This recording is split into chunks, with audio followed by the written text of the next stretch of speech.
Only they have appointed 8,300 micro observer and the roll observer from the BJP ruled state, so that DO cannot clear the name. It is all micro observer can delete all the names sitting inside the election commission office. এই রাজ্য সরকারের অবৈধ কাজ, মুখ্যমন্ত্রীর এই অগণতান্ত্রিক আচরণ এর বিরোধিতা করবে। উনি যদি ভেবে থাকেন আগে ধমকে চমকে যেভাবে তিনি দুটো নির্বাচনের বৈতরণী পার হয়ে গেছেন 16 আর 21, এবারে সেটা হবে না, অত সহজ হবে না। বাংলা একটা প্রবাদ আছে জানেন তো, বিপদ কখনো একা আসে না। আর মানুষ যদি তার সমস্ত অপকর্মের কর্মফল যখন থেকে পেতে শুরু করে না, তখন সব কর্মফল, সব বিপদ একসঙ্গে এসে জোটে। মমতা বন্দ্যোপাধ্যায়ের হচ্ছে তাই অবস্থা। 15 বছর এই রাজ্যে রাজত্ব করেছেন, যত রকমের অপকর্ম করেছেন। শিক্ষকদের চাকরি চুরি, তার দল কত কি অপকর্ম করেছে। শিক্ষকদের চাকরি চুরি, গরিব মানুষের কলপায়খানা, আবাসন চুরি, সিন্ডিকেট রাজ, তোলাবাজ, কাটমানি, কত কি করেছে। আবাসনের টাকা পৌঁছায় না, তার আগে দালাল চলে যায় টাকা নিতে, 20,000 25,000। সব পাপের ফল এবার একসঙ্গে ফলতে শুরু করেছে। তাই সুপ্রিম কোর্টে যতই তিনি নাটক করুন না কেন, যতই যাত্রাপালা করুন না কেন, তার বিপদ কিন্তু থেমে থাকছে না। আজকে আমি এই 2 বা 3টে বিপদ নিয়ে আলোচনা করব। প্রথম বিপদ, বৃহস্পতিবার mega show.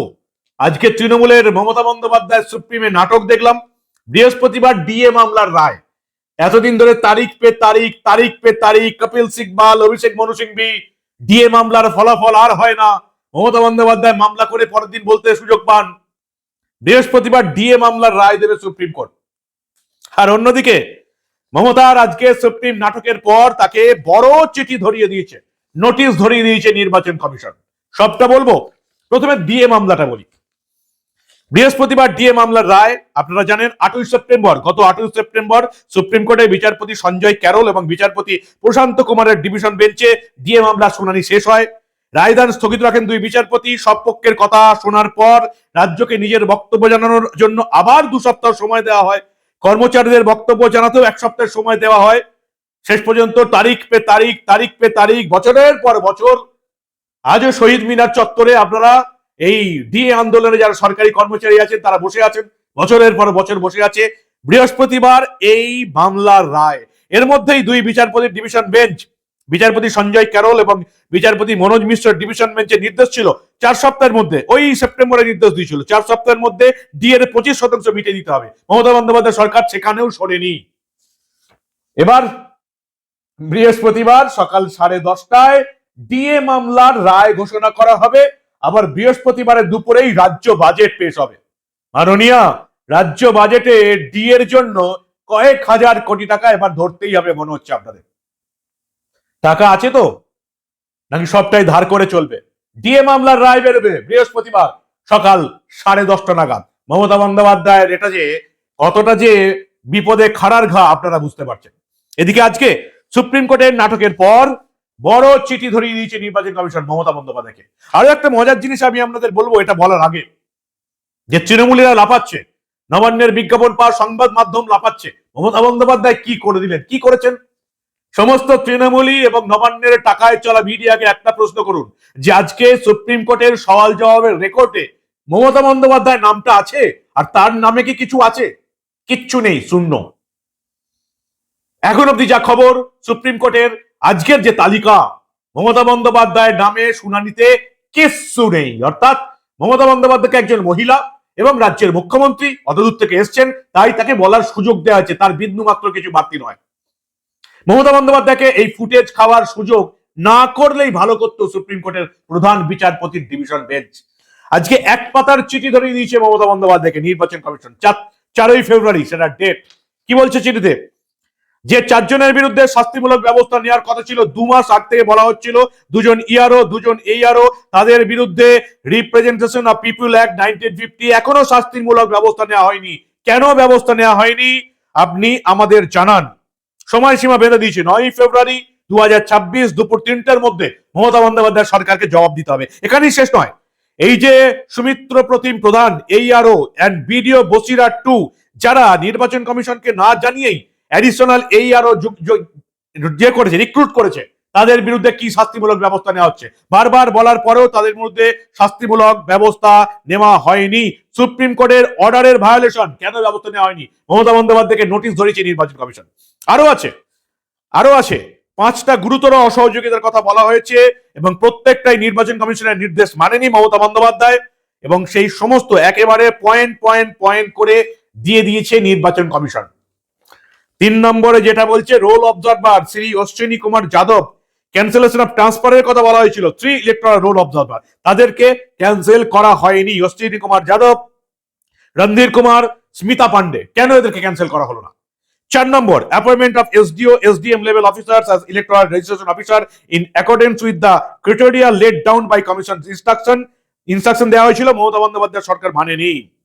R 5 number, appoint of the SDO SDM level officers as returning officers in accordance with the criteria laid down by commission instruction dated অমুক, মানা হয়নি। একদম বড় নোটিশ ঝুলিয়ে দিয়েছে।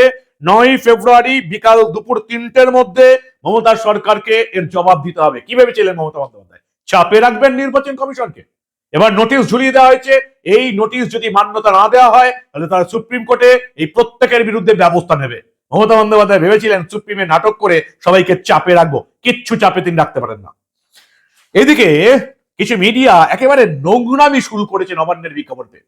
মমতা বন্দ্যোপাধ্যায় নাকি বিশাল জয় হয়েছে, নির্বাচন কমিশনের কাছ থেকে কি হলফনামা চেয়ে পাঠিয়েছে। প্রত্যেকটা শুনানির পরেই নির্বাচন কমিশন রাজ্য সরকারের কাছ থেকে হলফনামা চেয়ে পাঠাচ্ছে সুপ্রিম কোর্ট, প্রত্যেকটা শুনানির পরেই।